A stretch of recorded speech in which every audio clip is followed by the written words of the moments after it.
Olá pessoal, eu sou a Júnia e junto com os meus amigos Clara e Matheus, vamos falar um pouco sobre o pré-urbanismo progressista. Você já ouviu falar sobre o pré-urbanismo progressista? Se não, hoje vamos aprender um pouco sobre seu conceito, suas características e três dos seus pensadores que fizeram parte deste movimento. Vamos começar um breve contexto da época. A Revolução Industrial ocasionou um grande crescimento demográfico nas cidades e acarretou um êxodo rural em benefício de um desenvolvimento urbano sem planejamento preliminar.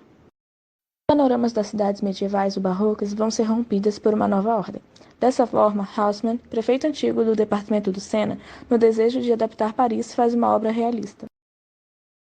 Podemos caracterizar essa nova ordem como a racionalização das vias de comunicação, com a abertura de grandes artérias e criação de estações, os quarteirões de negócios no centro e as residências nas periferias.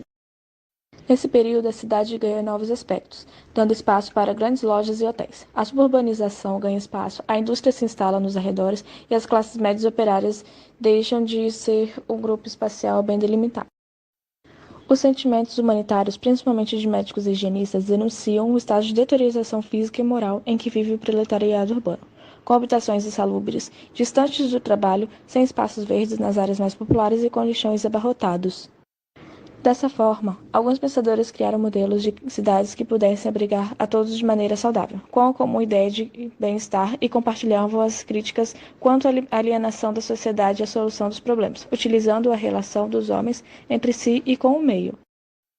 Agora que sabemos sobre como tudo isso se iniciou, podemos conversar sobre as características do modelo progressista, das quais se destacam espaços amplamente abertos, rompidos por vazios de verdes, tem como uma exigência a higiene. Relatam que o verde oferece a um quadro para momentos de lazer, consagrado à jardinagem e à educação, uma sistemática ao corpo.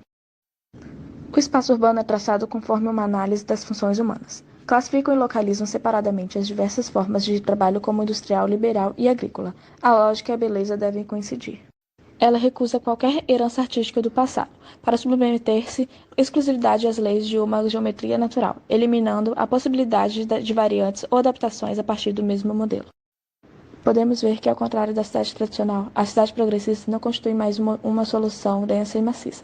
Porém, vai propor uma localização fragmentada. Na maior parte dos casos, os bairros e as franjas autossuficientes são indefinidamente justapostos.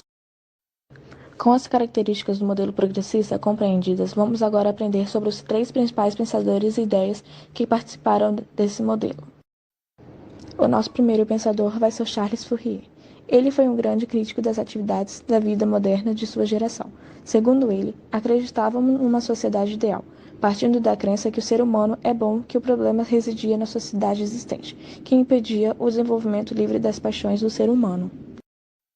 Ao desenvolver sua teoria, designou-se três anéis fundamentais. O primeiro detinha da cidade central, o segundo os arrabaldes e as fábricas, o terceiro as avenidas e o subúrbio.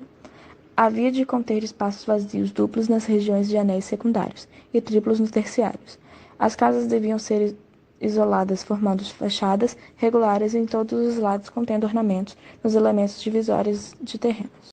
A execução de uma cidade baseada nessa teoria acabaria por vezes segregando as pessoas, visto que estariam em questões econômicas.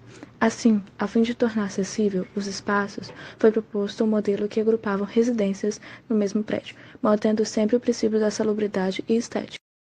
Fourier propôs as falanges, onde deveria ser construída com materiais locais de pouco valor.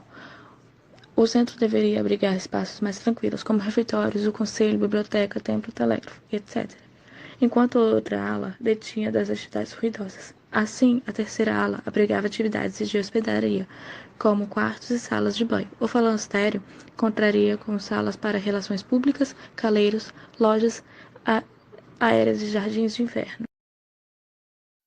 Idealizava-se, assim, que mesmo as classes mais baixas da sociedade desfrutassem desses espaços bem estruturados e frequentados anteriormente apenas pela elite. Segundo pensador é Robert Owen. Owen pode ser visto como um dos mais atuantes pensadores do socialismo utópico. Na condição de administrador, teve a oportunidade de observar claramente as penosas condições às quais os trabalhadores eram submetidas. A partir dessa experiência, resolveu dedicar-se à criação de cooperativas que negassem o individualismo e a lógica egoísta das empresas capitalistas.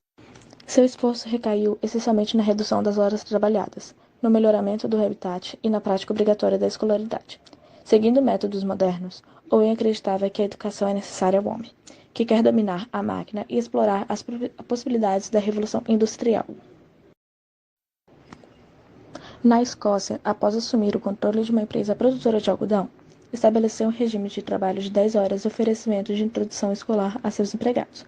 Passando algum tempo, o sucesso alcançado por seu modelo acabou gerando fortes manifestações oposicionistas. Deste modo, Robert Owen acreditava que a mudança havia chegado e que uma nova era deveria começar.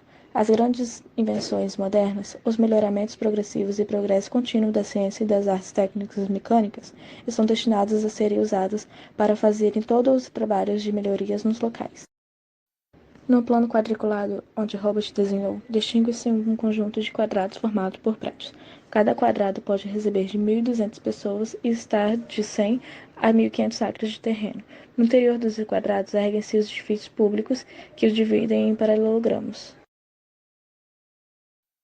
Para haver mudanças nas classes desfavorecidas, Owen afirmava que era preciso retirá-los da alienação que sofriam, oferecendo condições adequadas à constituição natural do homem. Na educação, fundou escolas infantis junto às fábricas e afirmava que todos deveriam ser constantemente educados pela participação e relação entre escola e comunidade.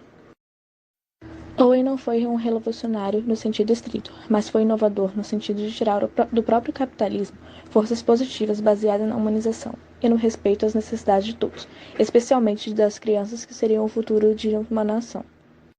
O nosso terceiro pensador e último vai ser Jean-Baptiste Godin. Pensador francês, inventou os aparelhos à base de fundição e desenvolveu uma sociedade utópica. Através da influência dos ideais fourieristas, fundou os familistérios fourieristas, que durante sua construção foi chamada de Palácio Social. Desse modo, os familistérios se organizavam de modo que fossem complexos arquitetônicos de habitação para operários e tivessem salas que fossem organizadas de acordo com as atividades exercidas. A luminosidade, a circulação do ar e o acesso à água potável eram garantidos pela arquitetura própria dos edifícios.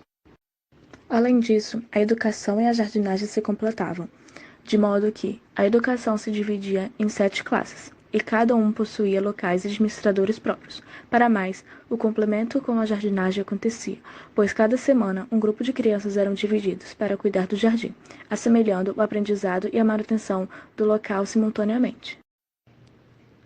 Outro sim, cada semana iria nomear uma criança para liderar seu grupo, de modo que as crianças também contribuíssem para a administração dos familistérios. Esse foi o vídeo de hoje, espero que tenham gostado. Até a próxima.